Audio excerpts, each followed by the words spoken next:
আসসালামু আলাইকুম। ধন্যবাদ আপু, ধন্যবাদ বোন আপনাকে। আপনি এখনো রাস্তায় দাঁড়িয়ে আছেন। আপনি আপনার যে আন্দোলন, সেই আন্দোলনকে বেগবান করার জন্য নিজের অনেক কিছু বিসর্জন দিয়ে এখনো রাস্তায় দাঁড়িয়ে আছেন এবং তার জন্য প্রতিবাদ করে যাচ্ছেন। সেজন্য আপনাকে স্যালিউট। এটা মানুষের বোঝা উচিত। সবাই সবকিছু চাইলেই পারে না, কিন্তু আমাদের সমাজে এমন কিছু লোক আছে, এমন কিছু ব্যক্তি আছে যারা নিজেদের স্বার্থকে তুচ্ছ মনে করে কিংবা নিজেদের স্বার্থকে বিসর্জন দিয়ে অন্যের ভালোর জন্য তথা একটা গোটা সমাজ ব্যবস্থার ভালোর জন্য কিংবা একটা দেশের ভালোর জন্য নিজের জীবনকে বিলিয়ে দেয়। ঠিক তেমনি ভাবে এই বোনটি আমার সেই রকমই একজন মানুষ। এই জন্য বোনটিকে আমি স্যালুট জানাচ্ছি। আপনি আপনার প্রতিবাদে এখনো সক্রিয় আছেন এবং সাথে আপনি যখন দাঁড়িয়েছেন তখন ছিলেন একা। আমি যখন এর আগের কন্টেন্টটি করেছি সেখানে দেখানো হয়েছে আপনি একা, আপনার পাশে কেউ ছিল না। কিন্তু আজকে দেখতে পাচ্ছি আপনার পাশে অনেকে আছে, যারা যারা এই বোনটির পাশে এসে দাঁড়িয়েছেন এবং আপনারাও আজকে উপলব্ধি করতে পেরেছেন যে আসলেই বোনটি সঠিক এবং এই কাজটি অন্যায় হচ্ছে। কিন্তু এই কাজটি অন্যায় হচ্ছে জেনেও আমরাও হয়তো বুঝতে পারি, কিন্তু বুঝতে পেরেও আমরা সেখানে গিয়ে হয়তো দাঁড়াতে পারিনি কিংবা সেভাবে প্রতিবাদী হতে পারিনি। কিন্তু আজকে যে আপনারা সাহস জুগিয়ে এবং আপনারাও নিজেদের জীবনকে এবং নিজের জীবনের আশাকাঙ্ক্ষাগুলোকে বিসর্জন দিয়ে রাস্তায় দাঁড়িয়েছেন, প্রতিবাদী হয়েছেন এবং এই হকার হটাও নিয়ে দেশে যে একটা প্রতিবাদ মুখর ব্যবস্থা আপনারা গড়ে তুলেছেন, এজন্য ভাই ও বোন আপনারা পিছনে যারা আছেন, এই বোনটির সাথে যারা আছেন, সবাইকে আমি স্যালুট জানাচ্ছি। সবাইকে আমার আন্তরিক শুভেচ্ছা এবং এভাবেই আপনারা এই প্রতিবাদে সক্রিয় থাকুন। আপনাদের কাছে অনুরোধ, আপনারা কেউ হটে যাবেন না। হয়তো এখানে অনেক বাধা বিঘ্ন আসবে, এখানে অনেক ভাবে নির্যাতন করা হবে, কিন্তু সেই নির্যাতনে দমে গেলে হবে না।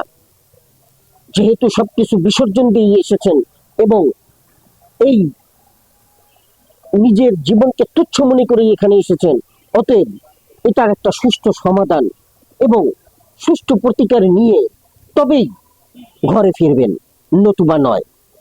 আবারও ধন্যবাদ জানাচ্ছি সবাইকে এবং সাথে এখনো যারা সেখানে যেতে পারেননি এবং বাংলার বিশেষ করে এই ঢাকা শহরের যত লোক আছেন, আমি শুধু ঢাকা বলবো না, ঢাকা বললে এটা ভুল হবে, আমি বলবো বাংলাদেশের সব জায়গায় আজকাল গ্রামে গঞ্জেও যেখানে পৌরসভাগুলো আছে, রাস্তাঘাট আছে, সেখানেও রাস্তাঘাট দখল করে এইভাবে হকাররা বসে ব্যবসা বাণিজ্য করতেছে। তারা দখল করতেছে, তারা চাঁদাবাজি করতেছে, চাঁদাবাজির মাধ্যমে এই ব্যবসাকে তারা প্রতিষ্ঠিত করতেছে। সব জায়গায় এই ব্যাপারে সবাইকে প্রতিবাদী হতে হবে, প্রতিবাদী মুখর করে তুলতে হবে এই বাংলাদেশকে এবং এই হকারকে হটিয়ে তাদের যে উপযুক্ত স্থান আছে সেই উপযুক্ত স্থানে তাদেরকে পাঠাতে হবে। তাহলে কি হবে? দেশের উন্নয়ন হবে এবং তাদের উন্নয়ন হবে। তাদের উন্নয়ন মানেই দেশের উন্নয়ন। তাই সবার স্বার্থের জন্যই তথা দেশের স্বার্থের জন্য এই হকার উচ্ছেদ অবশ্যই বাঞ্ছনীয় এবং অবশ্যই বাধ্যগত। এটাকে যেভাবেই হোক সফলতার পথে নিয়ে যেতেই হবে, এই হচ্ছে আমাদের অঙ্গীকার। ধন্যবাদ সবাইকে আবার। এবং আমরা যারা ওখানে উপস্থিত হতে পারিনি, আবার সবাইকে বলছি, আসুন আমরা সবাই এই বোনটির পাশে গিয়ে দাঁড়াই। শুধু এই বোনটির পাশে না, আপনি আপনার নিজের জেলায়ও দাঁড়াতে পারেন। নিজের জেলায়ও যেখানে এভাবে এই হকার বসে রাস্তাঘাট দখল করে আছে, সেখানেও আপনি প্রতিবাদ করতে পারেন এবং সেখানে যে প্রতিবাদ করবেন তার পাশে সবাই মিলে এসে দাঁড়ান, যাতে করে সরকার বুঝতে পারে যেন যে এখন আর তারা যে কোনো সিদ্ধান্ত নিলেই জনগণ তা মেনে নেবে না, বিশেষ করে সেটা যদি অন্যায় হয়, অবৈধ হয়। আর ন্যায় এবং বৈধ হলে জনগণও সরকারের সাথে সহযোগিতা করবে এবং সরকারকে প্রেরণা দিবে যে আপনি এই কাজ করেন। এই বোনটি কত সুন্দরভাবে বুঝিয়েছেন আজকে।